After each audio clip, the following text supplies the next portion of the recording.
Welcome to Burlap Teachers. Enjoy the video. In this video, I will show you how to make a frozen margarita with Jose Cuervo mix. To begin, gather your ingredients. You'll need a bottle of Jose Cuervo margarita mix, your favorite tequila, and plenty of ice. For an extra touch, consider fresh lime wedges and some salt for the rim. Make sure your blender is clean and ready to create a delicious, frosty beverage for you and your friends. Now let's get blending. For each serving, pour 2 parts of the Jose Cuervo margarita mix into your blender. Then, add 1 part of your chosen tequila.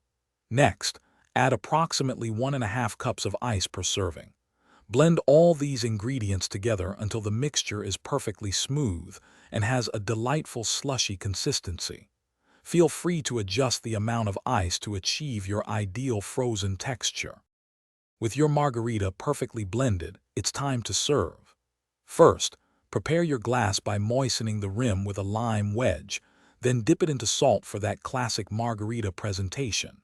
Carefully pour your freshly blended frozen margarita into the prepared glass.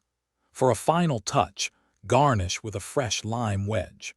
Serve your delicious creation immediately to ensure you enjoy its optimal frosty texture and refreshing flavor. And there you have it, your very own delicious frozen margarita, made easily with Jose Cuervo mix. Take a moment to savor this refreshing treat responsibly. This simple recipe is perfect for a relaxing evening or for sharing with friends at a casual gathering. Don't hesitate to experiment with different types of tequila to discover new flavor profiles. Remember, using chilled ingredients always yields the best results. Cheers! Thanks for watching. Consider subscribing if this video helped you.